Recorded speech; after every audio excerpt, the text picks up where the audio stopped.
Yeah, what I'd like to try to do today is maybe try to explain a little bit how we work, not in some kind of theoretical way, but basically by taking you through like a lot of projects in a short time, and try to see this sort of almost like evolutionary trajectory there is between the different projects, and see how like different ideas sometimes bounce around, and one idea might actually die in one context, but it could then get a second life in another context, and it could even evolve into something much better and stronger in a third context.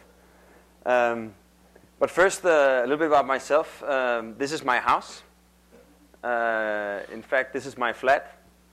This is the view from my apartment over the sort of landscape of these like pointy balconies that our client for the project, Per Høfner, called the Leonardo DiCaprio balcony. They cantilever 5 meters, and they form this sort of almost like vertical community. The VM houses, which is the name of the building, is the first building that is completed in this new part of town.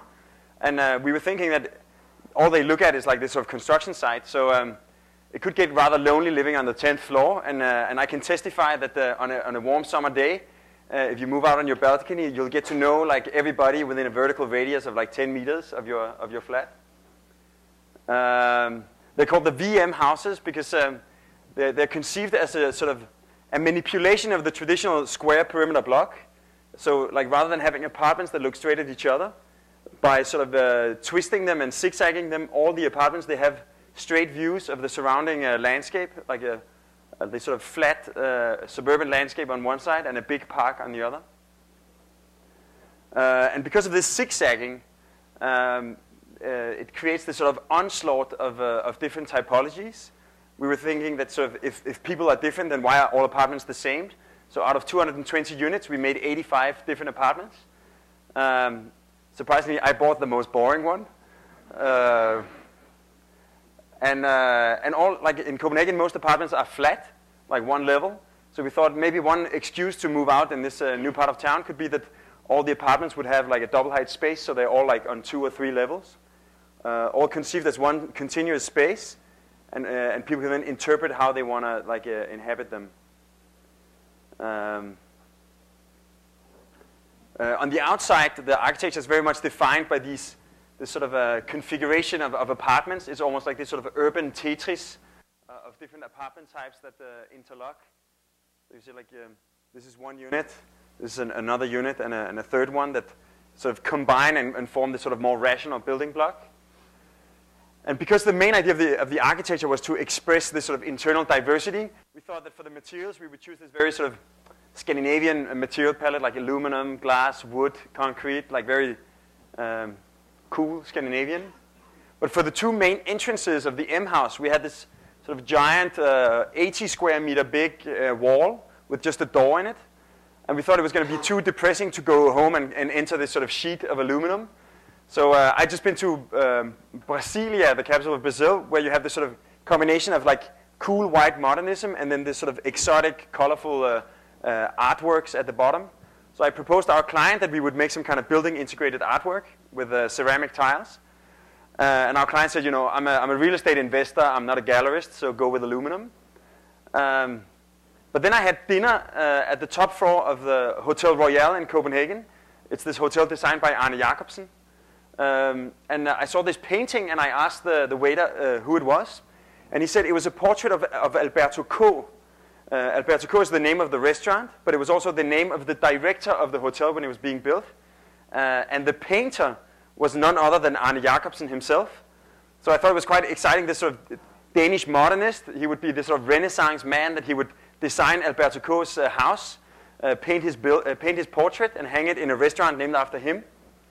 So I told our clients, Per Høfner and Axel Frederiksen, that it was almost like a Danish modern tradition, that architects would pay tribute to their clients. But since I'm not a painter, and since our canvas was so much bigger, we ended up finding these sort of standard bathroom tiles from Evers, 10 by 10 centimeters, in 10 different standard colors. And then we put them up so that seen from a distance, it turns into a nice headshot of Per Høfner. So actually, and suddenly there was money in the budget for an artwork. I think actually we managed to turn ass kissing into an art form, literally. But this is the entrance to the kindergarten. And like one morning I was out there was this mom with her kid, and then the kid asked her, "Mom, who's this?" And she said, "It's Elvis." So I think it's quite important, like again, because there is nothing out there. There's no like local culture or history. So this sort of adds to the mythology of the place. As a final note, in 2006, the City of Copenhagen awarded the VM houses an award for being the best building in Copenhagen. And the award was this sort of a metal plate out of brass, like this sort of golden plate, 10 by 10 centimeters. And with the permission of Pierre, we put it in like a gold tooth in his smile. Yeah, and actually, if you play Monopoly in Denmark, you can actually buy the VM houses for 1.4 million. It's like the second cheapest lot on the game, but still, it's there. This used to be the view from my apartment, and also like 9 years ago, it was the site where I did my thesis project when this part of town was only in planning, and the main idea was. Like already then they had a pretty boring master plan, square blocks.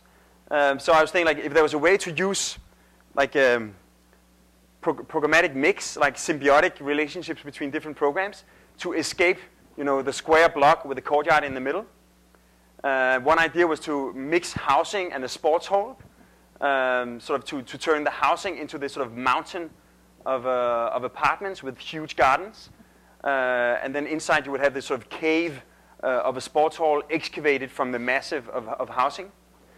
I managed to graduate with the project, but not much more, until our client, Per Høfner, bought this site and told us that he was going to have this sort of mix of 10,000 square meters of apartments and 20,000 square meters of parking.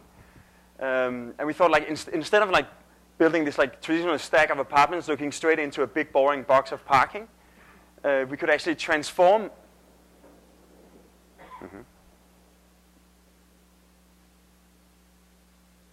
Bizarre.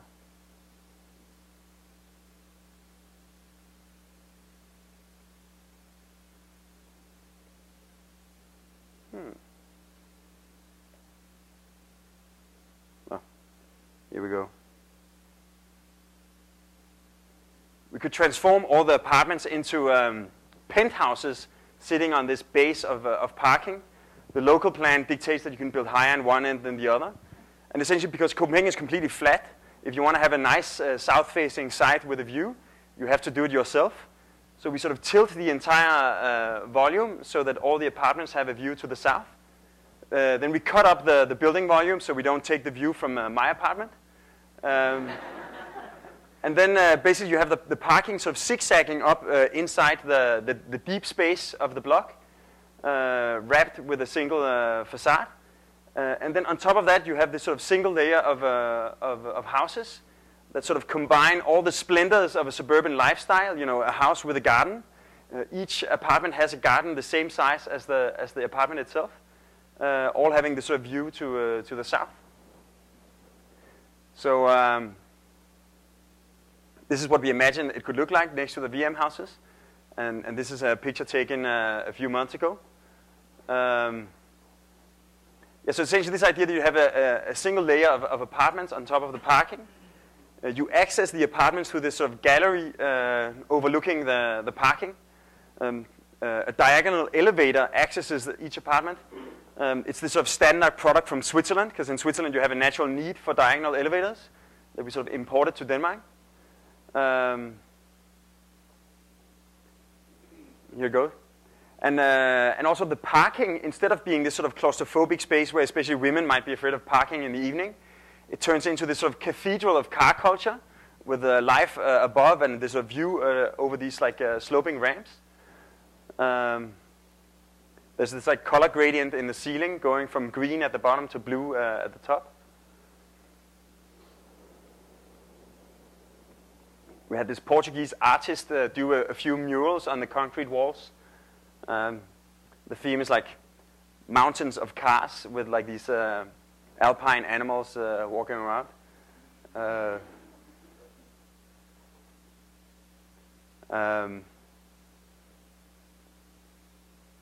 So this is what we imagined it could look like, and this is what it looked like a few months ago. It's sort of a single layer of apartments that sort of float above this like mountain of parking. The actual facade that faces the city is all parking, and since the parking is outdoor, the facade needs to be able to breathe. So it needs to be perforated somehow, and we found out that the company that makes perforated plates, aluminum plates, they just got this new machine that can make holes in 6 different sizes up to like a little bit more than an inch in diameter.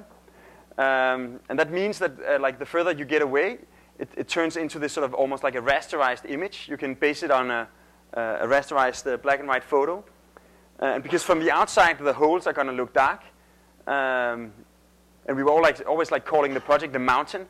In the end, we commissioned this like Japanese Himalaya photographer to give us this huge photo of Mount Everest. Yeah, so obviously the aluminum like looks bright during the day. When you're close, it's just this sort of marbled pattern. But the further you get away, it turns into this sort of photographic resolution. I like this photo of the workers coming out of the mine.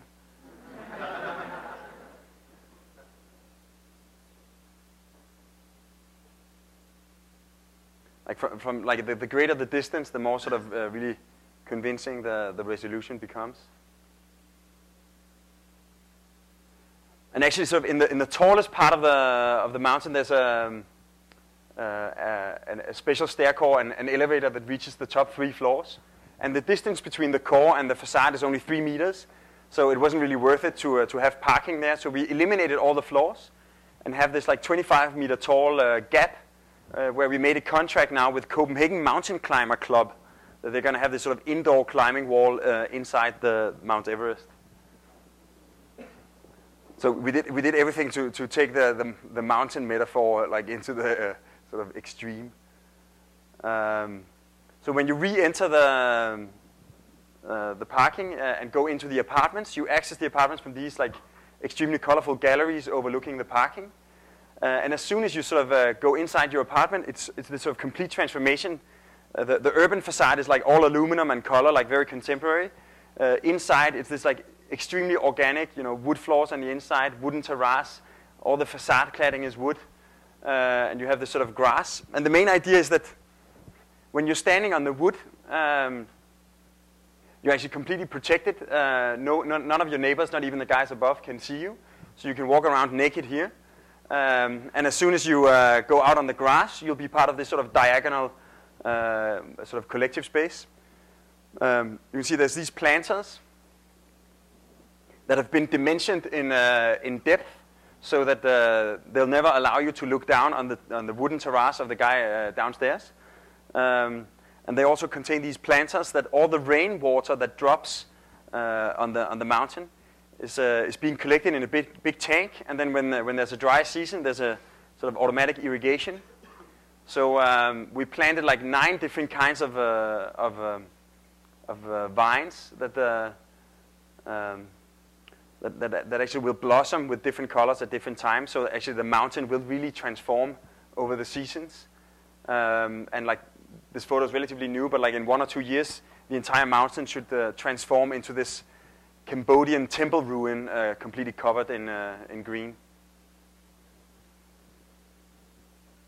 So when you get a distance from the south, you really see this sort of like organic mountain, and if you cross the canal, you get into this sort of suburban neighborhood, and then it really looks like a bunch of these guys jumped the canal and then climbed up to the 11th floor, this sort of vertical or at least diagonal suburbia. Also, like the parking, the general philosophy of the project was like this sort of idea of architectural alchemy, that by mixing traditional ingredients that would separately be like completely normal, a parking and a housing project, by putting them together, you get this sort of, if not gold, then at least like added value. And the parking actually became such a nice space that for Copenhagen has this annual electronic music festival called Distortion in May. And in May, it was still pretty much a construction site, but still we had announced it. So there was this main event concert with 5 different DJs and 3,500 people partying. We have an American in the office, and he was like saying, like, this is like 3,500 drunk people on a construction site. It's like a complete liability, but no casualties. So all along the perimeter of the facade, there's this escape stair that evacuates the entire parking that you can also use to actually climb all the way to the top of the mountain. And this is what it looks like when the sun rises at 6 o'clock in the morning in the parking. Right now, for the same client, we're doing this last project in the same part of town. You see, this is Copenhagen. This is where the VM mountain is, and this is the new subway. And this is basically where the city stops. From down here all the way to Germany, it's either green or blue. It's this new part of town that's called, like the city architect calls it, a contemporary version of the Copenhagen city. It consists of square perimeter blocks and these little towers. And we were asked to look at this block, like one big block and a small tower. So first we looked at the tower. It was this like weird appendix sitting on the shoulder of the perimeter block. We thought that there was like no way we could get like anything good out of that. So we proposed to actually contract our building slightly, so that the tower would sort of go all the way to the ground, like this sort of campanile. And it worked nicely. Like the city had already defined like 16 floors, 16 by 10 meters, 50 meters tall. And it worked nicely for the top part, because the apartments could just look straight out to the south over the shoulder of the perimeter block. But at the bottom, the apartments would look straight into this office building. So sort of our only sort of architectural intervention was simply to turn the base so that all the bottom apartments get the nice view to the southwest. And as a result, you get this sort of architecture that is like a slightly distorted, completely modernist tower that then adds a lot of personality to the tower. But then the big question was like this big block. It's 50,000 square meters, 500 apartments, and 10,000 square meters of office and retail. So the big question is like, how do you make such a big project without creating some kind of monotonous monolith? And the general answer in Copenhagen is to ask the same guys to draw like 4 or 5 different types of apartments, and then ask maybe the same guys or some other guys to do different facades. So you put on this sort of cosmetic layer of diversity, even though behind it's completely the same. And we thought, like, that's not so interesting, and maybe it's not so interesting if you're like 30 meters to the left or the right, but if you're 30 meters up or down, it really makes a difference. So we said, like, okay, office and retail, they want to be close to the customers, so we put them on the ground. Housing, like one of the most popular neighborhoods in Copenhagen is called the Potato Rows. And it's these like this neighborhood with these townhouses, row houses of 2 stories, with a small garden in front. So we exploit the fact that housing is less deep than office and retail. So there's like this gap where we can actually fit in a small path and these little gardens. So you get this like almost like local community of row houses. Then we add a layer of apartments, and then at the top like a layer of penthouse row houses that have a garden in front and a garden on the roof. Then the master plan says that there has to be a public passage going all across the block onto this plaza. And we thought, like, instead of having this leak allowing public access to the courtyard, we proposed to basically turn the project into this figure 8, giving 2 new public squares to the city and having a straight connection through and these 2 private courtyards. Then finally, offices and shops, they like daylight, but they hate sunshine. They, in general, spend energy on cooling. You don't like glare on your computer screen. So we sort of reduce the height of the offices on the south side, and in return we lift the offices up on the northeast side, opening up these apartments for having views and sun. And in the other way around, we sort of push down the southwest corner of the block, opening this entire courtyard and these houses for a view. And this sort of distortion of the volume suddenly turns the path in front of all the row houses with the gardens into this sort of continuous climb going all the way to the 10th floor. So try to sort of look at the model.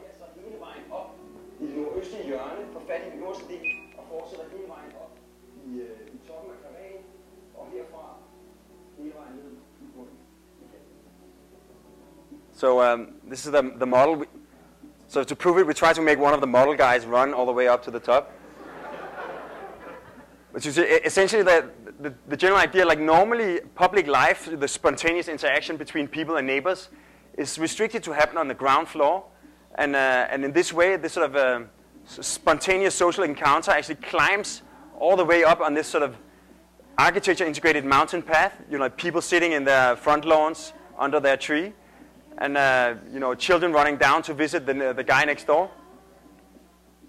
So essentially, the public life is extended all the way to the penthouse. And on the south side, this path turns into like this sort of Mediterranean staircase street. Don't try this at home. And then in the sort of southwest corner, you have this cafe and restaurant overlooking the water. So you can say, like, as an object, it's basically too big to be conceived as this sort of static object, but it's more like this sort of hybrid between architecture and urbanism, that the architecture is defined by having all these different qualities, you know, all these different spaces, all these places where you can pass through the building, where you go out, you get a surprise, a new view, you have public life having on several levels. So here the path sort of crosses through the central part of the figure 8 and comes out in the southwest courtyard. And here it sort of penetrates the south facade again and comes out as a small bridge that goes over the water and onto the street.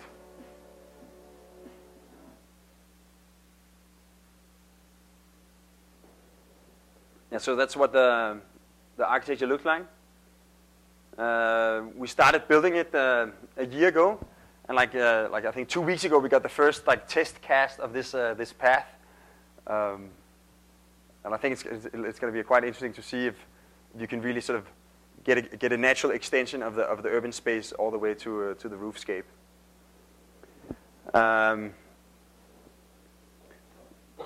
Like this little tower that we're doing, the 50-meter tall tower, it's like one of the first towers we'll ever do in Scandinavia, because in Scandinavia, high-rise is a quite unusual thing. But like 3 or 4 years ago, we got invited to do a big hotel, a swimming pool complex, and a conference center in Umeå in the north of Sweden. And we did this like traditional slab split in two as a response to the competition.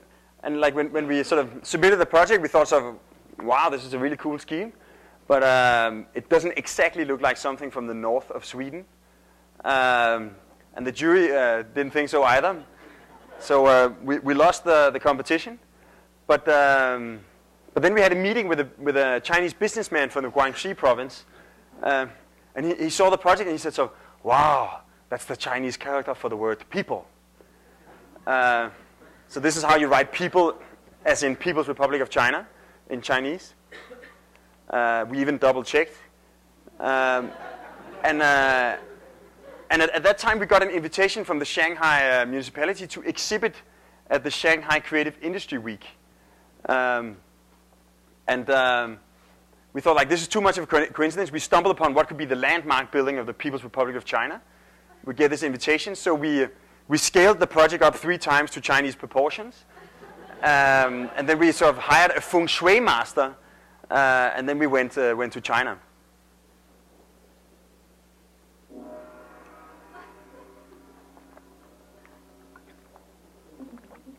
So essentially, the building already operates almost like the diagram of yin-yang, that you have like 2 opposites that merge into one. One with the sports facilities devoted to the culture of the body, the other with the conference devoted to the culture of the mind. Then we resolved the elevator issue by having these elevator lobbies, sky lobbies, the tallest one for the hotel. And then we put it, instead of the Ume River in Sweden, on the front of the Huangpu River, actually on the World Expo site for the Shanghai World Expo in 2010. So the principles of Feng Shui is symbolized by yin-yang, that you have to create balance between the 5 different elements. Each element is characterized by a specific sort of geometric shape. And working with the Feng Shui master, we sat down and identified where in the architecture would each element be present, so we could sort of prove that there would be a balance. So the symbol for fire is a triangle, which is the gate from the city to the water. The symbol for earth is a perfect square, which is the public square that you have beneath the 2 towers. And then perhaps my favorite sort of Feng Shui moment is that the symbol for metal in Feng Shui is a circle, which is like this sort of these girders that are composed of welded together circular ring beams. And this is like the lobby of the hotel where the 2 towers kiss for the first time. Yeah, so essentially you can say like, we're Scandinavian architects. I don't know if we really believe in Feng Shui, but we sort of preferred that it was our Feng Shui master who analyzed the building rather than somebody else's. Yeah, we went to Shanghai. This is what it could look like on the Huangpu River. This is our 2 interpreters checking out the project before the opening of the exhibition. And right after the opening, it actually went on the cover of the Wen Hui Bao newspaper in Shanghai. And even if you don't speak Chinese, this is actually the sign for Expo 2010 Shanghai. And then it says and then it says people in situation marks. So the journalists clearly got the message. And it made the governor of Shanghai come and visit the exhibition, and I had the chance to explain the project to him. And he said in response that Shanghai is the city in the world with most skyscrapers. And to him it was as if the connection to the roots had been cut over. And with the People's Building, for the first time he saw an architecture that could bridge the gap between the ancient wisdom of China and the progressive future of China. So I totally agree with him. And actually now we're working with Chinese developer called Excellence Group to build it not on the Expo site but on the Bond in Shanghai. And when we were in China, our Chinese interpreter, she told us that just like this is the character for people, this is actually the character for big. And when I told that to our engineer on the project, who's half Indian, his response was, "It is your karma to do this building." So I totally hope he's right. But like I said, it's not going to happen on the Expo site. But recently we got invited to do the competition for the Expo, the Danish pavilion for the World Expo in Shanghai. And we went over there and we saw that they had gotten this mascot, which is actually like a living version. It's called Hai Bao, but it's actually like the Chinese character for people turned into a blue person. And the theme for the World Expo is Better City, Better Life, Sustainability.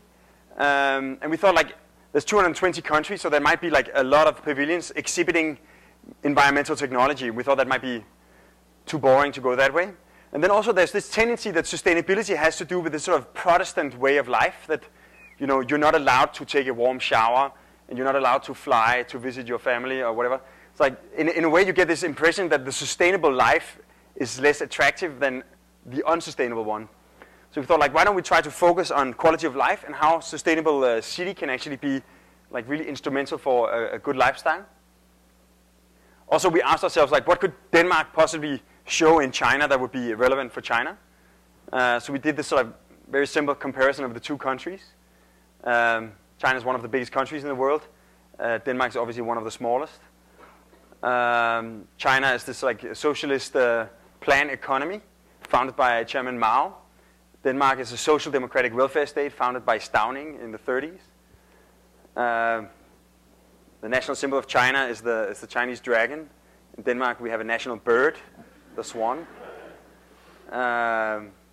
China has like a series of great poets, Li Bai, the most famous one.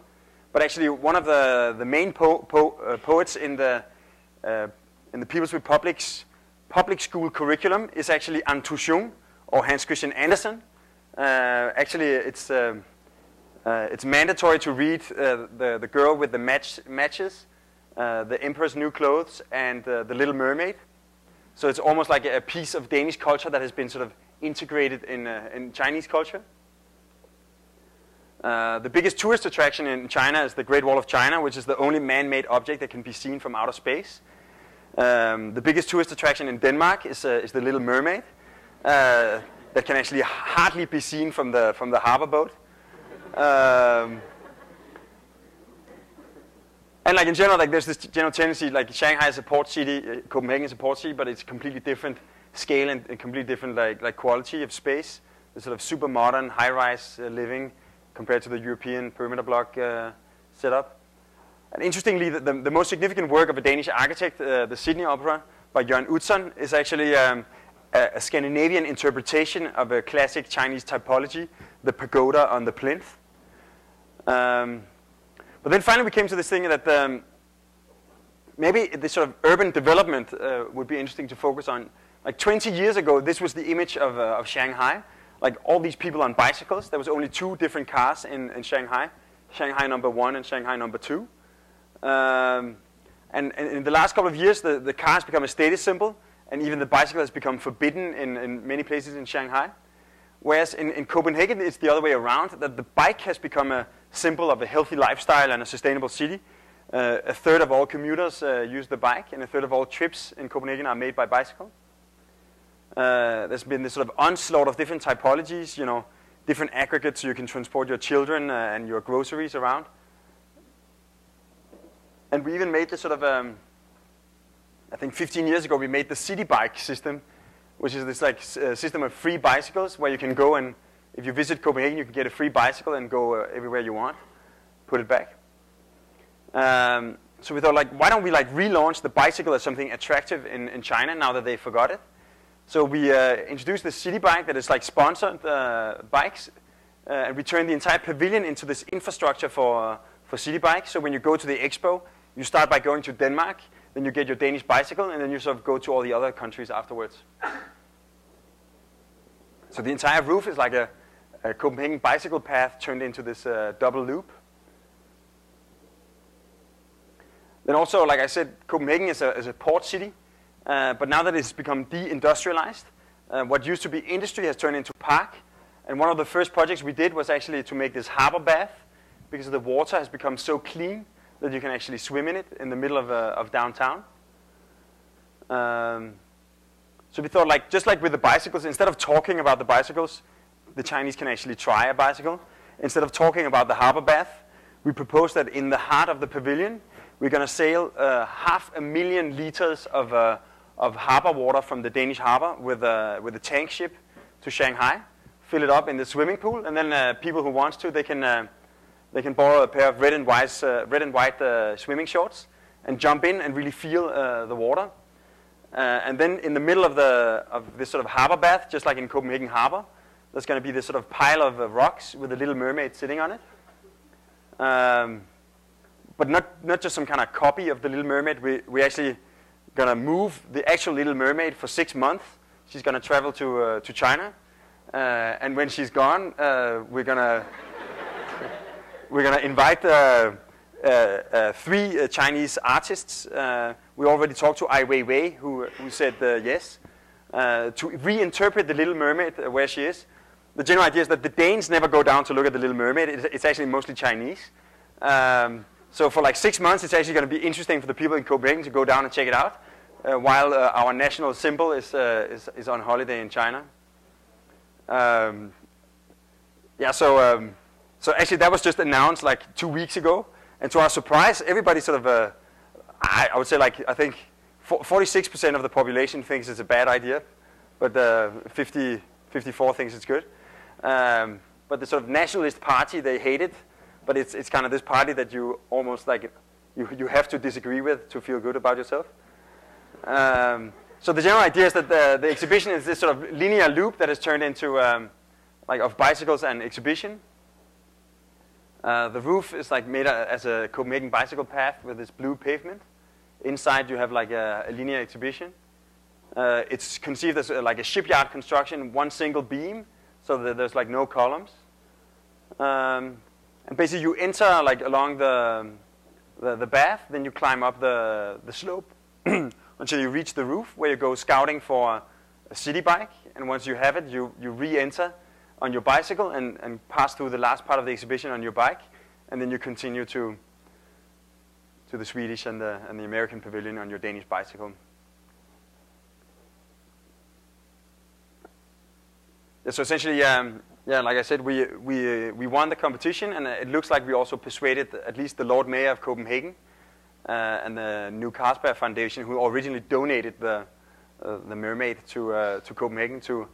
That I think it's going to be the first national symbol ever to leave its country. It's a bit like moving the Eiffel Tower, although it's a little bit more manageable. So, like I said, like a lot of the projects in Copenhagen deal with this condition of former industry turning into new programs like culture or leisure. One of our first projects was looking at this sort of polluted industry site in Copenhagen and turn it into a maritime youth house, which was this sort of social project to teach the local kids to rig sails and tie knots rather than stealing cars and painting graffiti. And because it's former industry, the site was polluted, and actually a third of the entire building budget was reserved for digging up 0.5 meter of the topsoil, driving it 1 kilometer around the corner, and then putting it in a landfill and paying this deposit tax. So we thought it was like a terrible waste of money just to move the problem. And we found out that actually the pollution doesn't vaporize. So when you dig up the topsoil, it's a bit like just putting a lid on it. So we calculated that you could actually just, if you would cover the entire site with a wooden deck, like a giant terrace, you could actually leave all the pollution where it was, not spend the money on the deposit tax, and spend it on the public space instead. So then you can like hammer the foundations for the deck deeper in some places, let them stick up in other places to integrate clubhouses and boat storage.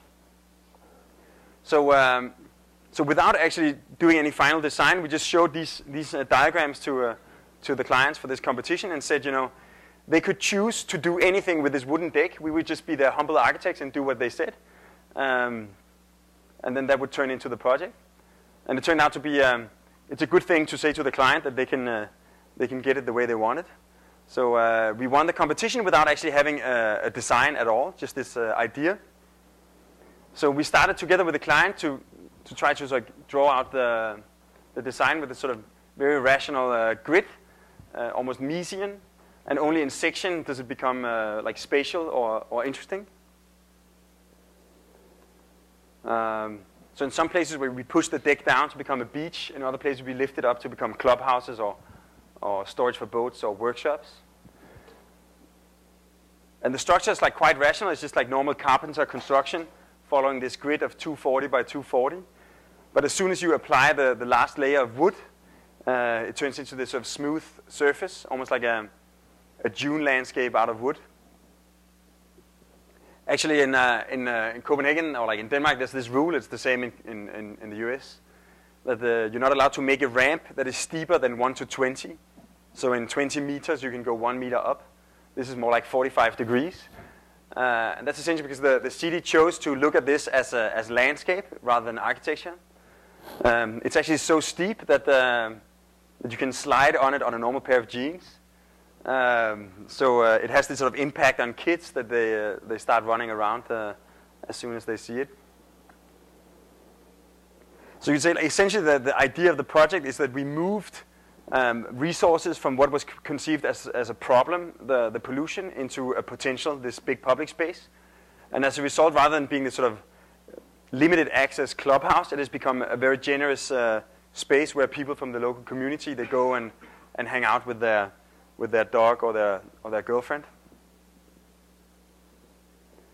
And another example of this like former industry turning into a culture was a competition we got invited to a year ago, where this is the castle of Prince Hamlet, Kronborg Castle in Elsinore. And it's just become a UNESCO World Heritage Site. So part of celebrating that, they're going to recreate the old fortress all the way around the castle. And in doing that, they were going to eliminate this old dock, turn it into park. And then they thought, okay, since we're going to have this dry dock, this big space beneath the park, maybe we could use it for a maritime museum. So the commission was essentially to refurbish a big basement into a museum. And also because of the castle has become this like very important cultural heritage site, the brief was that we were not allowed to stick out of the dock as much as a meter because we weren't allowed to block the view in any way to the castle. This sort of unfair competition. We actually thought this was like a really boring task until we saw the dock itself. The dock is like 150 meters long, 25 meters wide. This like giant industrial space, 10 meters tall. This is what it looks like with a boat in it. But the museum program was almost twice the size of the dock. So it was going to be on 2 levels. So it was going to be this sort of really dark, claustrophobic basement. So we thought it would be a pity to drown this massive space in museum. So we thought, like, what if we would actually keep it completely empty, like this like massive sunken space? That would be like a much more interesting kind of space. It also turned out that the dock, it's in such a bad condition that when you empty it of water, the pressure from the outside is going to be so strong that it's going to force to cave the walls in. So to make it stand, you would have to make a dock either inside the dock to keep the pressure, or outside to take the pressure away and leave this protected. So we thought, like, if that's the case, why don't we make a new dock all the way around with a lot of extra space, and then we actually sort of accommodate the entire museum inside this hollow space. So the dock would stand as this completely sort of urban void sunken into the pavement. There was also this dilemma that UNESCO said that the museum had to be completely invisible, but obviously the clients of the museum wanted some kind of spectacular architecture that would like lure people down and visit. So actually, by making this void, we could combine the need for invisibility with the desire for visibility. There would be this like massive abyss that you would look into. So essentially, the idea was to turn the brief of the competition inside out, to leave the entire building site empty, and then put the entire museum around it. So all we had to like design in terms of architecture was one bridge to keep the water out and complete the promenade. One bridge to sort of connect the docklands to the castle, and finally one bridge that sort of bounces on the inside of the wall and takes people down into the museum. So each of these bridges, they serve a purpose in the urban setting, but they also have a thickness, so they make these sort of connections across the museum and across the void, an auditorium beneath the street, the restaurant that also has access to the top. And you get this sort of massive extra urban space protected from the wind and actually sort of 8 meters below the surface of the water. Inside, all you have to do is like make these cuts if you want daylight inside the museum, looking out into the sort of massive courtyard. So you have the architecture of the bridges, this sort of continuous loop that sort of descends slowly all the way from the top to the bottom of the dock. And then this massive space in the middle.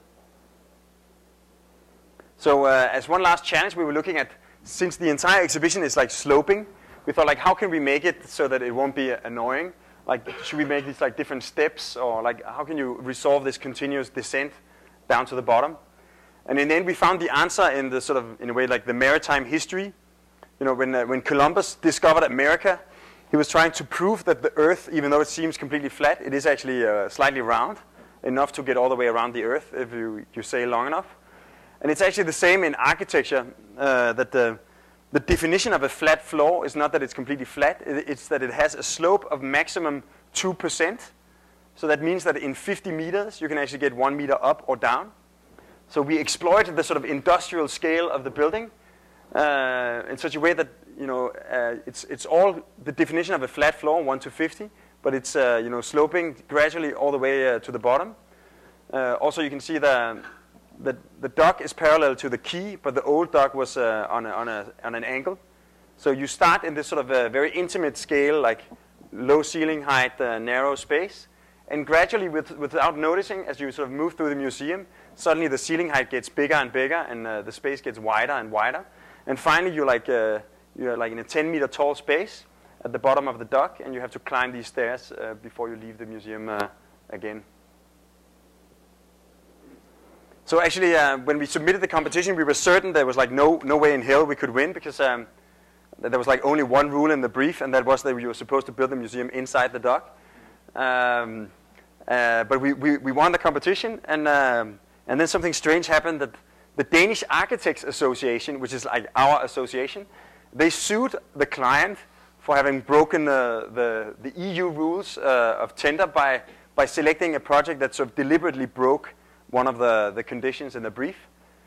Like we were really reconsidering our membership of the Architects Union.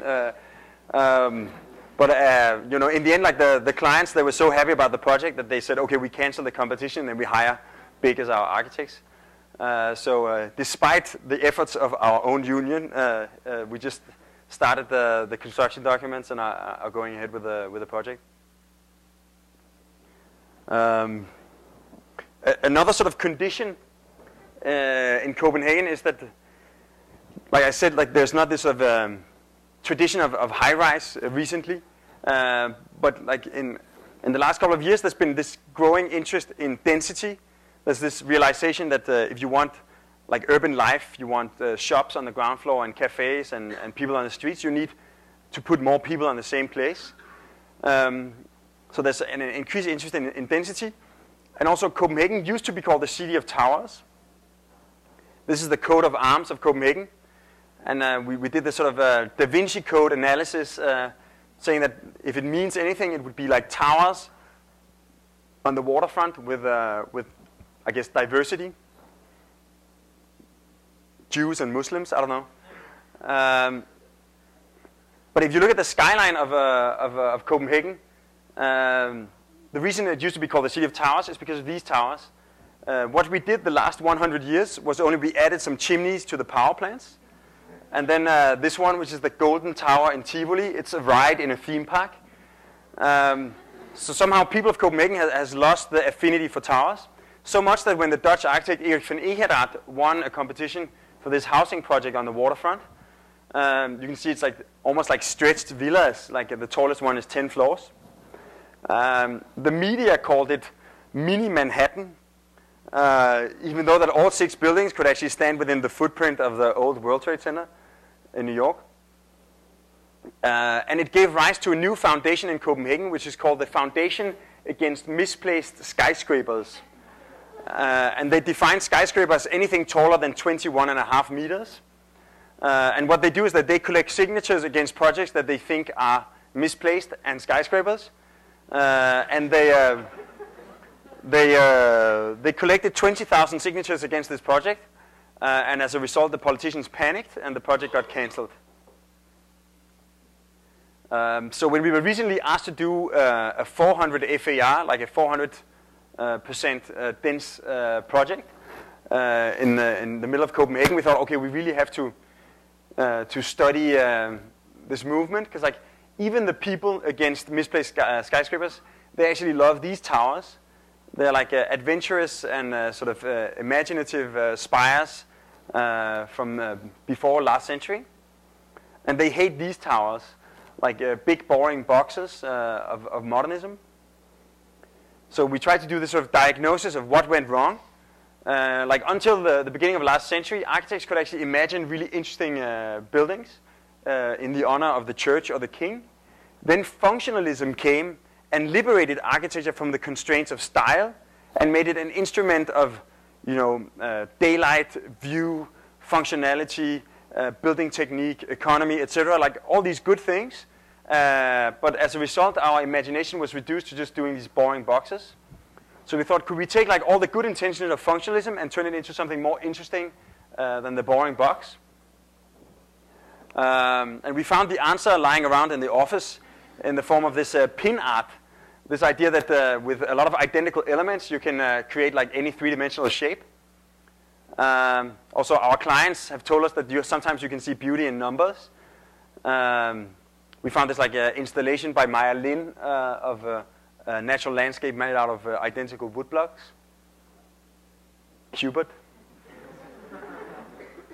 And also the building site is right next to the meatpacking district of Copenhagen, which is like the only like large-scale functionalist neighborhood.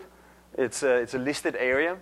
And on the other side, this more traditional part of Copenhagen with perimeter blocks and spires. So it would be like a perfect testing ground to like merge the two ideologies. Also, like the Danish building industry is only based on prefabricated concrete elements. And that's because in the 50s and 60s, there was this support by the government for construction, and they only gave money to prefab. And also, like, the wages of the construction workers are so high that you really have to limit all the time you spend on the construction site. You know, your average concrete worker earns the same as the architect. So rather than doing some kind of crazy scheme and then afterwards trying to fit it in with building elements, we thought, like, why don't we make like a homage to the building industry? We turned the entire site into this grid of the favorite module of the building industry, 420 by 420. And then we sort of consider the site as this sort of elastic membrane where we sort of pull out these peaks of like urban density, and you get these canyons between them. And we simply adjust everything to the resolution of the grid.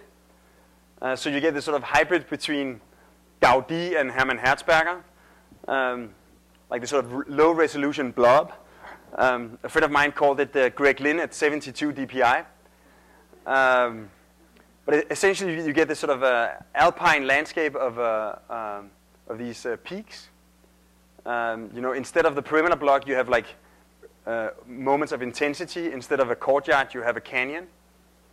Also, like real estate agents, they normally say that the most expensive apartment is the corner apartment. In this project, you only have corner apartments. And as you zoom away, like this sort of pixelation of terraces, they sort of melt together and become this more like soft silhouette on the horizon. When you look at the plans, they sort of grow from apartments on the higher floors into offices on the lower floors, and finally retail and parking. And also, like the normal criticism of high-rises is that they don't relate to the human scale. But actually here, like all the way from the top, when you have housing, it's like full of these terraces and human occupancy. Then it turns into offices when it gets deeper, and you have like little terraces for all the smokers to go out. Then finally a floor with retail, and then like these skylights into the parking. So like all the way from the private terrace over the office to the public square, you have this sort of continuity of outdoor space and access. Finally, you know, when we had to submit the competition, it was like a private developer competition. So we know that like private developers are much more concerned about the bottom line than the skyline. So somehow we had to prove that this could be done in a really sort of rational and economic way. So and we had to submit a scale model, 1 to 500 scale. And sort of by chance, we found out that the scale of one of these units was actually the same scale as one Lego brick with a small dot on it. So we found out that Lego has this website online where you can download a software, and then you can sit virtually and build with all the Legos that are available in the world. And when you finally, so like one of the guys in the office, he spent two days of his life sitting and building virtually. And when you're done with your Lego artwork, you can swipe your MasterCard, and for like I think $300, and 2 weeks later you get this box with a mail that contains all the Legos to actually do it real life. So the same architect spent another 2 days of his life doing it in reality. And actually the software generates this PDF so that if you don't remember what you did, you can actually go through the 116 steps to recreate it. They even toss in a few extras. So when we presented the project to the clients, we sort of we gave him the Lego model. Like the idea of it was like, if you can build it out of Lego, it can't be that hard. And then he immediately gave the model to his son, and then he gave us the commission to do the project real life. So we just submitted the project for the rezoning of the site. And ideally, this should be the view from one of my friend's apartment in 3 years. Essentially, this idea that it's this sort of functionalist paradigm, but it's much more related to these traditional spires than the rectangular box of modernism. And since we got started on this entire Lego obsession, when we did this show at the storefront in New York and at the Graham Foundation in Chicago, we got the Lego to sponsor 250,000 Lego pieces to actually do it at the scale of a Lego person, which is roughly 1 to 50, although the head is a little bit bigger. And then actually the funny thing, the client of the project has the Ferrari dealership in Denmark, and Lego has a collaboration with Ferrari to do this. So we got this like gift box with Ferraris. And actually the green that we used is part of this limited edition Robin Hood gift box. And they had to order all the extras they had in Malaysia and South America to get enough green for the model.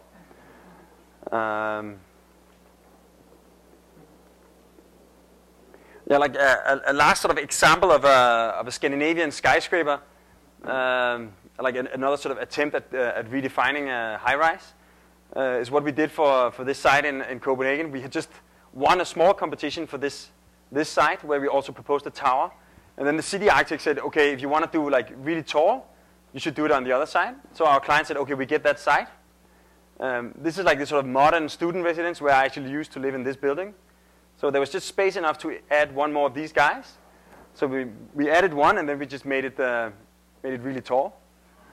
And then something interesting happens is that when a building gets taller than a certain height, the primary structural load is no longer gravity, but it's actually the wind load, the wind pushing on the building. So that's why most skyscrapers are square in plan, so that for any given wind load, you have an equivalent amount of foothold. But the consequence is that you get these sort of deep plans with a long distance from the core to the facade. So you get dependent on mechanical ventilation and electrical lights.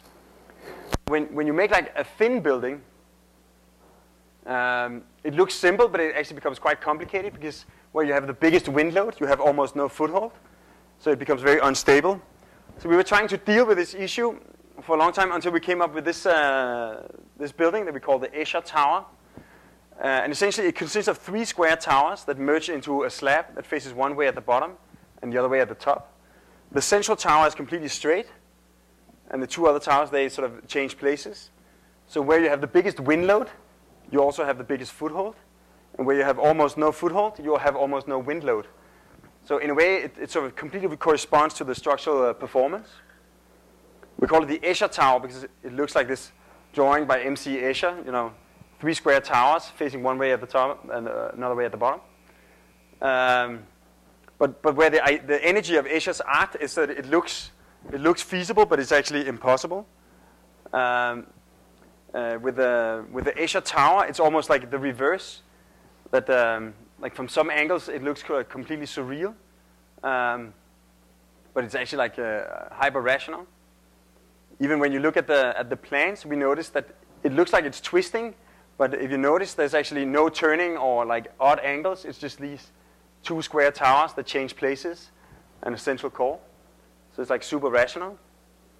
And even though it looks very feminine from one side, from this side it looks completely straight. And you almost have to color code the facade to understand what's going on. So again, like the sort of attempt at defining a Scandinavian skyscraper as this like a building so thin that it can actually be illuminated with natural light and ventilated naturally. And as a result, you get this like extremely expressive architecture, almost Zaha Hadid-esque, but it's like a pure creation of common sense. The last 2 projects I'd like to show, they show a little bit this idea of, you say like the traditional role of the image of the architect is this sort of revolutionary that like rebels against the establishment, this sort of angry young man that is radical by saying no. Whereas rather than revolution, we're much more interested in evolution.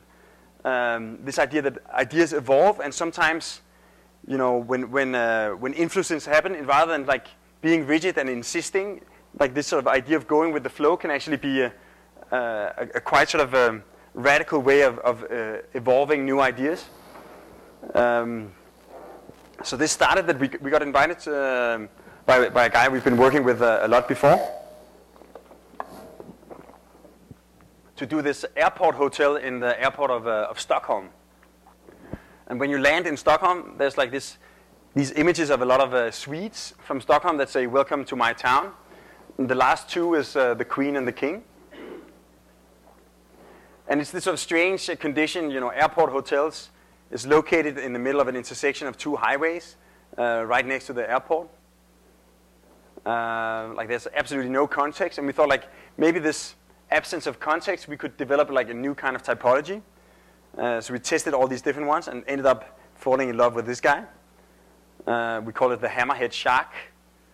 And the main idea is that rather than having, there's like 7,000 square meters of conference and 600 rooms. So rather than having like all the public facilities in the middle of this parking lot and then all the rooms with a view, maybe we could flip the typology. So have this sort of fantastic 360-degree panoramic conference space where you drive up on the roof, take the elevator down into the rooms.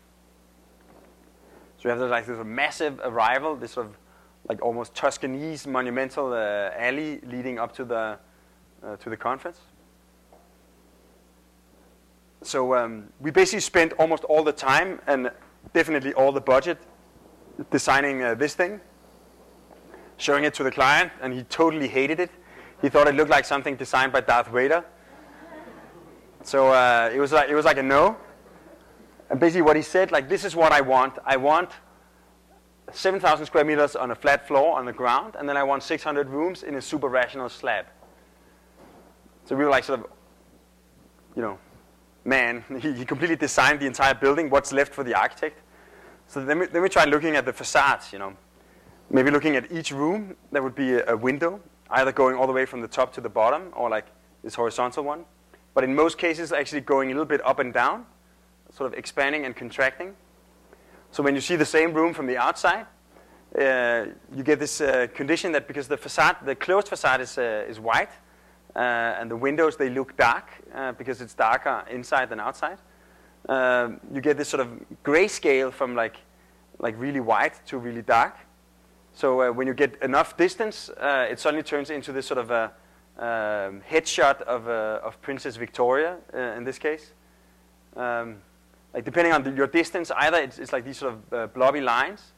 It's a triangular building, so you have like Madeleine, Carl Philip, and Victoria. But you have to be like far away on the highway before you actually sort of recognize her. It's almost like this sort of Andy Warhol that you have one architecture when you're up close, and then on the highway it becomes like this object. So we started being sort of cynical about this investigation, but as we sort of went along, we got sort of more and more, we fell more and more in love with this, like the expression both up close and especially far away. And to our surprise, like the city really liked it, and the clients liked it. The general idea of the building is that when you arrive from the airport, you'll see Princess Victoria. It's like welcome to Sweden. And then when you leave Stockholm, go back to the airport, you'll see Princess Madeleine, because then you definitely want to come back. And if you somehow have business in Sigtuna, you'll see Carl Philip. So also because of the triangular sort of aspect, on some angles, it really looks like this sort of two-dimensional sheet standing in the forest. All the other functions are depressed below ground, so rather than looking at the highway, you look at these like Swedish pieces of nature. And we noticed that obviously the color inside the rooms is actually going to reflect out at night. So we checked out these like Andy Warhol variations to choose which color to use for the wallpaper and the carpet in each room. So yeah, actually our client used to have his head office in Sweden. So one of his friends is friends with Carl Gustaf, the king. And he showed him the project, and Carl Gustaf really liked it, but his first comment was like, "Where am I?" And finally, like the logo of First Hotel is this elephant.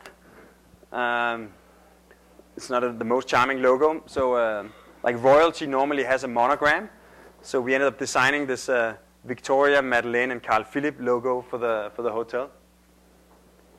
But then we got invited to do a 200,000 square meter hotel and a retail development in Dubai. And the sheiks, these guys from Kuwait, they came to the office, and then they saw this project, and they were like sort of, oh man, we need this architecture, we need this project in Dubai.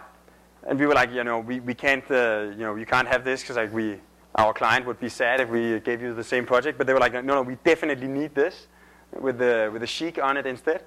So then in the end we sort of we negotiated, and in the end we came up with a compromise that we made this like a 300 meter tall tower, 100 meters wide, that actually has this sort of completely like normal facade of square windows. The biggest window is 4 by 4 meters. See, this is a scale of 2 people standing inside. And then when you pass it and look behind you, you'll see either the face of Sheikh Maktoum or of Sheikh Khalifa, respectively of Dubai and Abu Dhabi. So actually now there's Ramadan, and after the Ramadan in October, we'll know whether or not this project is going ahead. Like there was one meeting where they asked us, this was called the Leadership Tower. Then they asked us to do one with the Sheikh Maktoum and his 2 sons, which is called the Future Tower, and then one with his 3 dead dads, which are called, or like grandddads, which is called the Legacy Tower. So after the Ramadan, we'll know which one they go for. So essentially, this like super like monolithic architecture, sort of in the middle of the desert with all the common functions below ground. But they invited us to look at this project also, which was the original commission. It's for this like Las Vegas strip in the middle of the desert, in a place called Bawadi. It's 6 kilometers with 60,000 hotel rooms. And like sort of, I think 8 years ago, nobody had ever heard about Dubai, but because of projects like the Palm and the World, it has now become this sort of battlefield of spectacular architecture, with each architecture sort of competing to be the most spectacular and the most interesting. But when you actually go there, it's surprising how, like, despite it's famous for its architecture, it looks very much like this sort of generic American city. You have, this is Dubai, this is Miami. Because in fact what they did was like this sort of series of like Australian, British, and American architecture firms have just been sort of replicating the American skyscraper. And actually doing glass towers in the middle of the desert is probably the most unsustainable thing you can do. Like you spend incredible amounts of energy on air conditioning, and also the glass is so dark that you have to use electrical lights to see during the day. So we thought maybe we could use this as an excuse to investigate or like reinvent the idea of the vernacular architecture. Rudowski made this exhibition in the 60s called Architecture Without Architects, where he was like documenting how across the planet different peoples have managed to build in a response to the local climate in a way that would naturally create desirable living conditions. So we thought maybe we could reinvent the vernacular of the Dubai urban condition. So the main idea is that when you build a big project in the middle of the desert, maybe what you could do is you could sort of withdraw the facades from the sun during the hottest hours of the day. As a result, you would get this sort of inward-leaning facades that can actually have views without being fried by the sun. The general diagram of the sort of American build-up is like retail, office, and housing or hotel. You could inverse that, also because the penthouse is more valuable than the ground floor. So essentially we came to this conclusion that the diagram that became impossible in Stockholm could suddenly be the solution in Dubai. Like all the shared facilities at the top and resting on this sort of columns of hotel rooms. As a result, you get this sort of shaded space beneath the building, like this sort of outdoor market. The atrium, instead of being introverted, it becomes like skylit and opens up. And you get this possibility of having these like Islamic gardens and courtyards at the top of the hotel. So in general, like, our idea became to basically turn the sort of the vision of Bawadi on its head, get this sort of inverted city, standing on these like small feet. So the main design process was like, first of all, to withdraw from the sun. And then because we don't know anything about any of the other buildings, because it's all happening right now, everything we can relate to is actually the streets. So we create this sort of series of like urban arcades, like these like 100-meter tall, like vaulted spaces that zigzag through the building.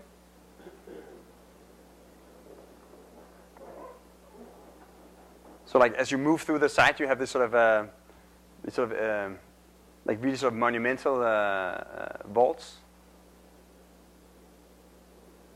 So when we had this midterm presentation where the clients also fell in love with the face building, we showed them the project, and they were like really excited because like the way they saw it was that the diagram of Islamic community is that you say Islamic community is resting on the 5 pillars of Islam. Each pillar represents like prayer or charity or pilgrimage, etc. And they saw like our architecture almost like as an architectural embodiment of this idea, like a community sitting on 5 pillars. Obviously, it wasn't like intended, but it works well in my book. So essentially, you have like the view without the sun. You have like the skylit atriums, the sort of natural ventilation, the cooled outdoor space, photovoltaics on the roof. And you get this sort of urban condition beneath the buildings, which is considered like a big market or like a zouk with like retail and restaurants organized like almost like this sort of medieval city under the canopy of the hotel. So at the top you have like some high-end real estate, all the public functions, the gardens, and then finally these views down into these sort of atrium voids. And when you sort of move through the plans, you have the biggest plans on the top, and then as you go sort of deeper down through the project, the footprint gets smaller and smaller, ending up with only like utility and structure in this sort of community of retail around it. This is like looking up through one of the atriums to these courtyards. And sort of in one place we cut out a piece of the building, leaving the skylight on top of the mosque, which is embedded in the Casbah, like almost like one of the stalactites that faces the other way around. So anyway, what we end up like by doing this sort of by searching for like the new vernacular that has to do with climate, we end up like reinventing some of like the sort of traditional shapes of Islamic architecture, and even like in terms of structure. You know, the rational analysis tells you to have a beam and 2 columns, but in fact the forces want to follow the arch. That's the most direct way of taking the forces down to avoid the bending moments. You know, Gaudi, he knew this, and he sort of modeled Sagrada Familia with this like model where he hung little weights into strings, and he created these like perfect arches. And then using mirrors, he could flip it upside down to get the elevation of his design. Today, you can just calculate the ideal arches for the forces. So in a way, by sort of deploying like all the sort of contemporary intelligence, we end up almost like reinventing some traditional shapes of the past. And not only do we sort of turn the traditional skyscraper city on its head, we also create this sort of new form of urban space that happens beneath the shadow of the building. And sort of from far away, you get this sort of image of almost like a pyramid standing on its head in the middle of the sort of the Dubai desert.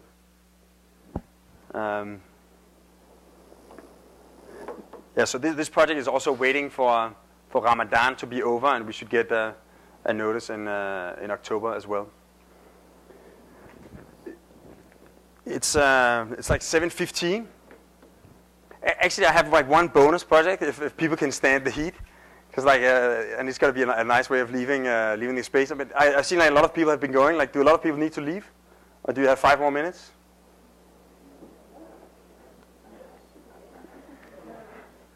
So like, it's basically like everything I've shown so far is all these kind of projects that deal with the traditional role of the architect.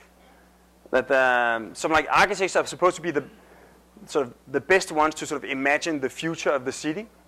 But somehow we always wait for those with power, the politicians, or those with money, the investors, to initiate development, to like come up with new ideas or like new visions for the city. And somehow we always sit around and wait for somebody to announce a competition or somebody to call us with a job. And we basically work the same way, as you can see, except in this one case, like, what is like 2 years ago, there was a new municipal elections in Copenhagen, and the Social Democratic mayor candidate, she said that she was going to make 5,000 affordable homes within the next 5 years. And it was kind of a good challenge because like the real estate market has become so expensive that people with normal income, like a nurse or a policeman, they can't afford to live in Copenhagen. So the State Hospital of Copenhagen, they have 50 vacant positions for nurses, simply because nurses can't afford to live in Copenhagen. So we thought, like, it's a great challenge, but where's she going to put all this stuff? You know, Copenhagen is already built. And then we found this thing, like this big green space in the middle of the city. It used to be the airport of Copenhagen, when air traffic looked like this. Then after the Second World War, it turned into a fugitive village for German fugitives. And the barracks that they were living in, like some of them remain and have now been converted into dressing rooms for football teams. Because now it's the home of 40 football fields. It's also one of the biggest green spaces in Copenhagen. So to propose to build on it would be like a complete political suicide. But actually one of my friends has his office out there. Like one morning I was like biking out to visit him. And I noticed that on the edge of the fields, it's not football, it's actually old train tracks and like shrubbery and dog toilets, etc. So I thought, like, since it's so big, what if you could actually buy a narrow strip of land all along the perimeter? You would like go in a big arch all around the existing facilities, clubhouses, artificial turf, etc. Also, there's a factory nearby that has an oxygen and nitrogen tank that, should there be an accident, it has a blast radius of 200 meters. So we stay outside that. And then also there's rather than building this monotonous wall, we imagine to sort of decrease and increase the building height to create this sort of pearl string of Copenhagen typologies. These are the potato rows up to like towers. And in 3 spots, we're actually going to lower the building height to sort of kiss the ground, especially when we get close to the suburban neighborhood here. We go all the way down, so you can actually enter the fields and even like access the roof. And where you would normally arrive from the perimeter, we make these giant openings, like 18th century engineering or Roman architecture. And then we make sure that at no point do we block the view of the traditional skyline of Copenhagen. So actually, like our own football team, they play out here in the summer, and they complain that it's extremely windy. So this would be sort of an inhabited architectural shelter, and we would be able to provide a minimum of 2,500 spectators for each game. So like following all these constraints, going low when we approach the neighbors, staying out of this oxygen tank, like all these things creates this sort of meandering wall, like a Danish version of the Great Wall of China. And the park is actually this sort of public, the roof is this public park where you can actually walk around and watch the games. So we did all these calculations and we found out that you can actually do 2,500 affordable homes, 3 kindergartens, a public school, new facilities for the sports clubs, without sacrificing as much as a single football field. Like almost like this sort of magical equation that without reducing the amount of sport, you can actually inhabit all these people. In the 20s, the first perimeter block was done in Copenhagen, where the courtyard was not some kind of dark light well, but actually almost like a park. So this would be like expanding this idea to the scale of an urban neighborhood. So we sent the project to the newspapers before the elections, and then we sent all the politicians a booklet. And when the Social Democratic mayor got elected, we sent her a big bouquet of Social Democratic red roses and a small booklet asking if she had seen our project. And to our surprise, she responded, and she came to the office, and she said she really liked it. And she asked us to have meetings with all the football clubs. So then we had meetings with all 10 clubs, and 9 of them were really positive, because they could see that we had really like integrated them in the project. And the 10th club, they didn't like the idea of having low-income housing around them. But then the suburban neighbors found out, And then the Foundation Against Misplaced Skyscrapers heard about the project. And then they started collecting signatures against the project, saying that we were going to shut down half of the football fields, which was a lie. So then we made an information website where you could download all the information, and if you liked what you read, then you could give your digital signature for the project.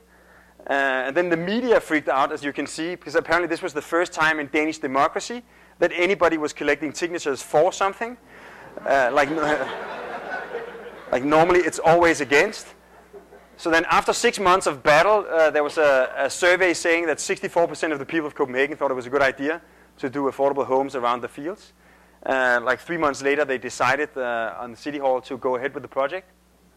That's like 2 years ago. And then like 1 year ago, like the mayor, she doesn't have a majority vote. She has to collect all these other parties. So then one of the parties, like number 2 in City Hall, the media had like for a couple of months called him the Lord Mayor's lapdog. So then he needed to promote himself as going against her. So he announced that he was now suddenly against this project, and there had to be a new competition, but based on our idea. And like 2 months ago, it was settled, and we lost it to some other like more lame scheme, if you ask me. So like just to conclude on that, like as a business model, it has been a pretty sucky idea. But as a sort of proactive project where you can sort of come out with your own idea and actually have a real imprint on the evolution of your city, it's been quite interesting. Basically, this idea that as an architect, not only do you have the means, but you even have the obligation to make sure that as life in the city evolves, you have to make sure that the framework, the city itself, fits to the way we want to live, rather than us having to sort of adapt to like whatever structures we inherit from the past.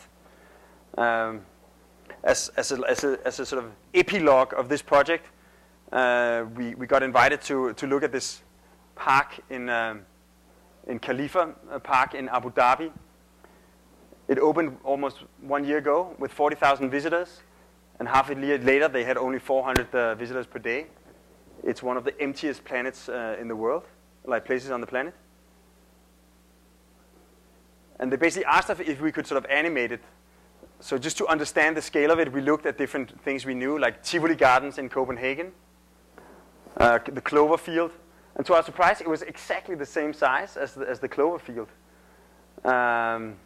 Or even the same size of some of the biggest roller coasters in the world. So we got this idea that maybe what we needed to was like really densify the space and maybe intensify the activities.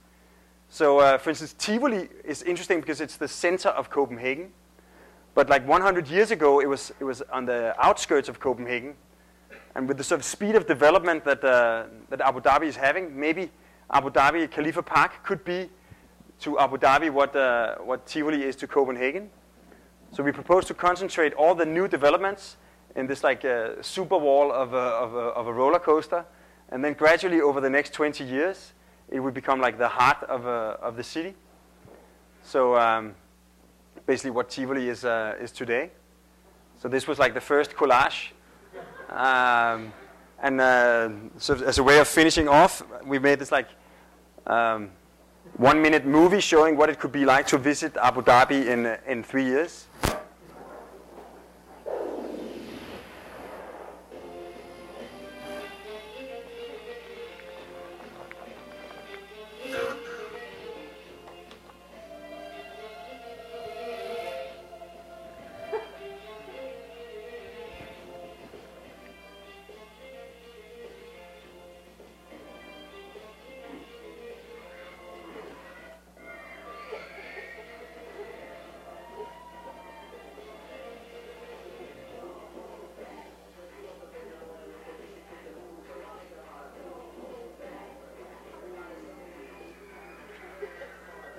It's quite funny, like when you design a roller coaster building, you could actually be pretty playful and be rational at the same time. It's like this is the main entrance to the park.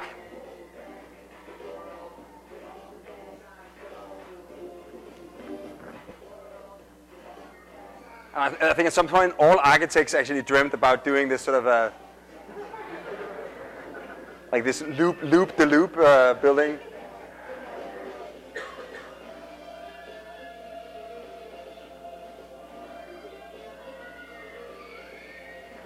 There's obviously some acoustic issues you need to deal with.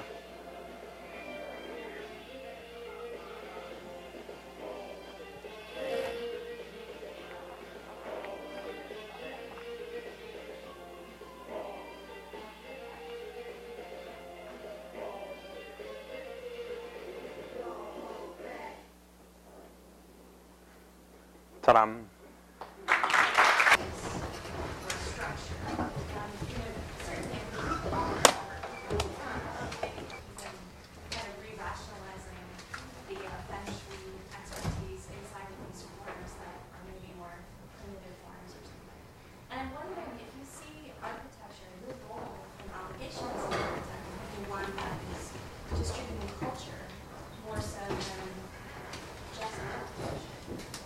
I think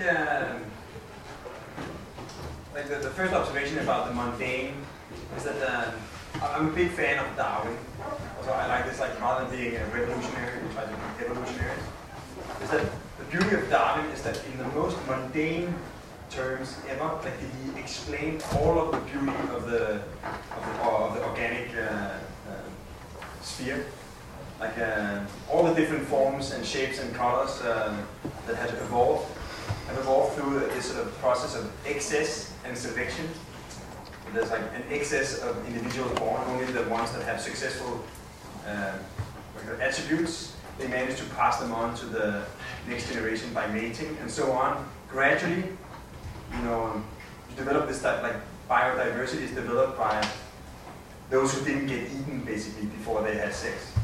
Which is like a pretty primitive criteria, and it creates all the beauty of the organic world. And I think in the same way, what we try to do is we try to address the issues, and in a way sometimes be even more rational than, because like sometimes rational is equivalent to lazy. So the reason that most modern buildings ended up as these like rectangular slabs was because you didn't really want to rethink the stuff. I think the Escher Tower is a quite good example that by being even more rational and even more concerned about structure, you can get something that is more interesting. Then I think the issue with culture, like in general, like we're quite interested in the impact of the evolution of society, the impact of technological development, economic development. Whatever developments in society, the impact on the culture of a place. And I think also culture is sometimes one of the parameters, one of the limitations you have to address. Like for instance, if you want to build a high-rise in Copenhagen, you have to be really clever at proving that this high-rise is actually not some evil American skyscraper, but it's actually a Scandinavian skyscraper. It is like the embodiment of a series of values that we all agree on are the Scandinavian or like Copenhagen values.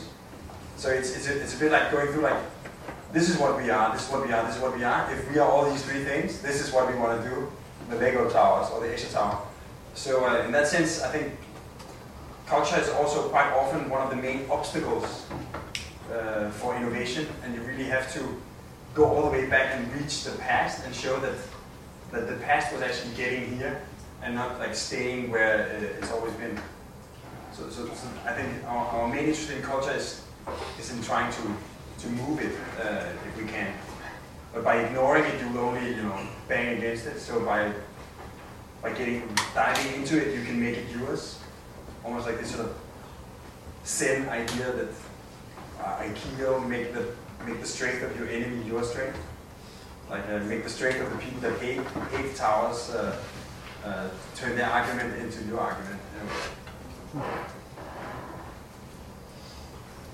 thank you.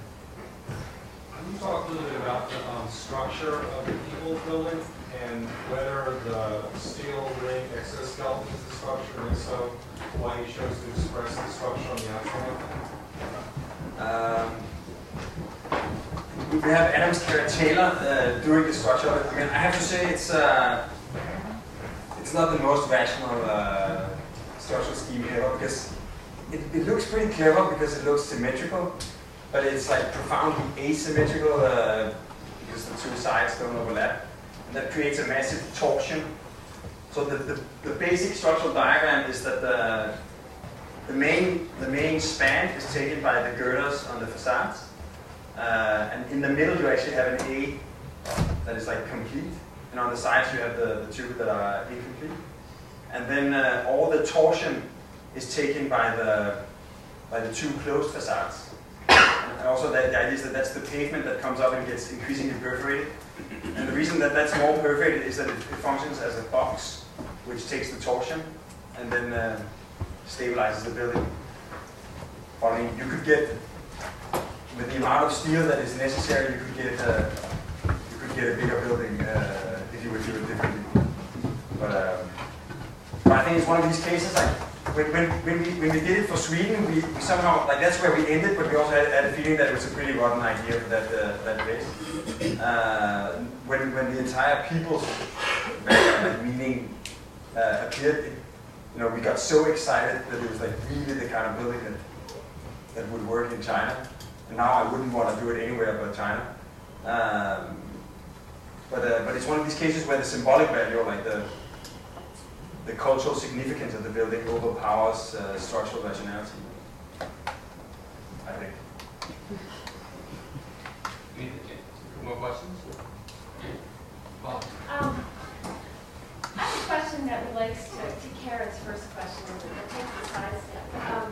And it also it comes from your presentation here and its clarity and, again, the excitement that you generate around it. But I'm particularly interested in how you talk to your clients, and specifically how you educate them.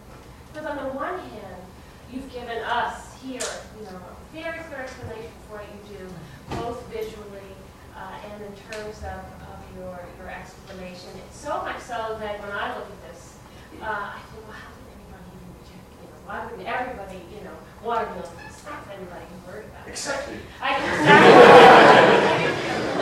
Except we didn't hear the dollar or the euro value or whatever. At any rate, I was wondering if the kind of presentation you gave to us is very similar to the presentation you gave, or you give to your clients.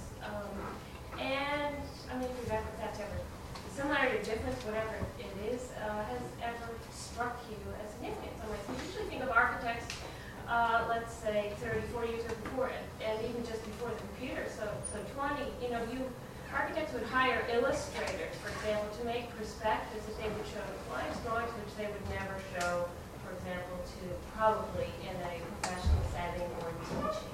And teaching, you talk about big ideas and changing the world into clients, one would want to be more direct, but this seemed to be very communication. I think we communicate pretty much in the same way.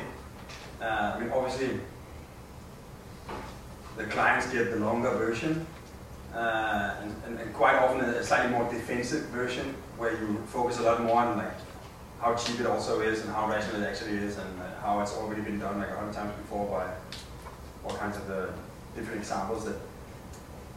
In an architectural context, and even to yourself, you want to be radical. Like, what gets you? I think we are like addicted to innovation in a way. Like this, you really want to come up with something new. But whereas clients, they really want to do something that's been done before, and ideally been done like 20 years before, so you can see what it looks like today. So I think to clients, you always downplay how radical it is, and to your colleagues, you always play it up. But apart from that, it's my experience that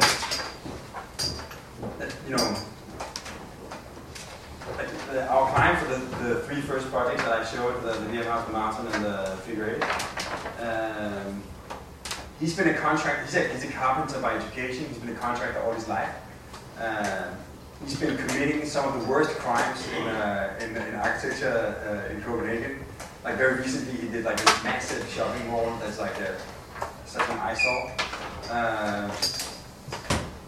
So he never did anything cool until we sort of met him, and we sort of got him going on the VM houses.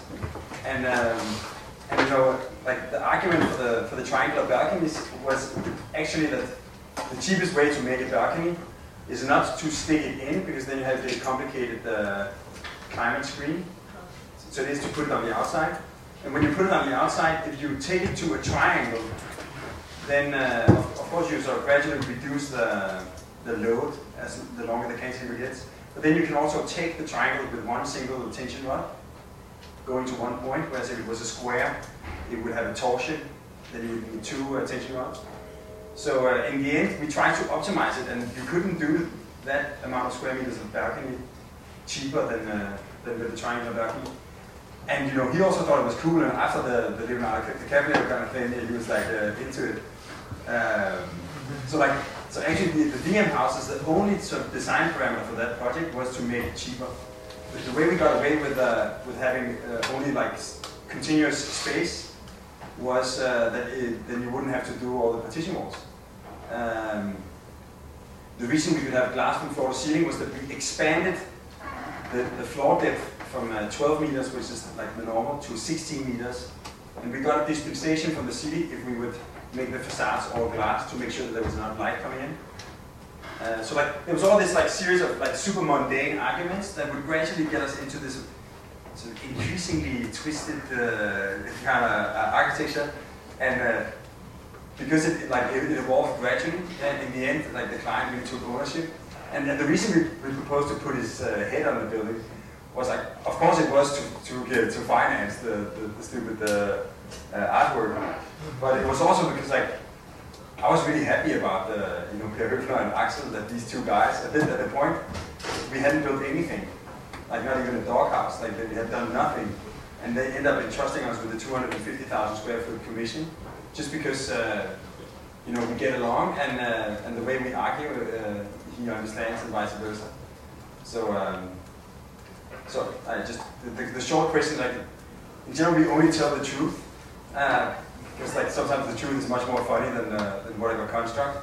But also, if you have to, like I think, maybe it's my granddad who taught me that if you absolutely have to tell the truth, then at least tell it in the most advantageous way possible. Well, maybe one more. Just the low-income housing project in Copenhagen, it looked like there was an absolute political circus around it. Yeah, crazy. Do you look back on that as like kind of a thorn in your side, or is it like more good press and things like that you might see more positive things from the future out of it and things like that? I mean, we definitely got a lot of attention out of it. I mean, and actually, we won, but then like because of this bizarre, twisted battle, like there's this strange like populism is becoming increasingly significant in politics. Like you have this, like almost the media is starting to write more about the spin doctors than the politicians themselves. And there's more articles about spin and about strategy than actual, vision and where are we going, rather than like how are you going to beat this incident with cigar intern, whatever, and it's totally the case in Copenhagen that it's all of, and then because like there's so many small parties, it's not this like bipolar thing. There's like probably like 10 different parties. So you really have to navigate in order to get anything through. And because all the parties are so small, suddenly any kind of access to an article is going to be interesting. And because the media loves conflict, the way you can get into an article is if you say the opposite of someone else. So therefore, like this sort of integrated solutions, symbiotic relationships where everybody try to position themselves so that you get the better for the whole is becoming increasingly difficult when all it takes is one like media horny small-time politician to actually to destroy the project. I mean, I think I was pretty bitter in the beginning, but I think by now, we've lost so many jobs that you get sort of you get thick-skinned, and I think the next time. And right now we have this martyrdom that like the politicians in Copenhagen know that they owe us.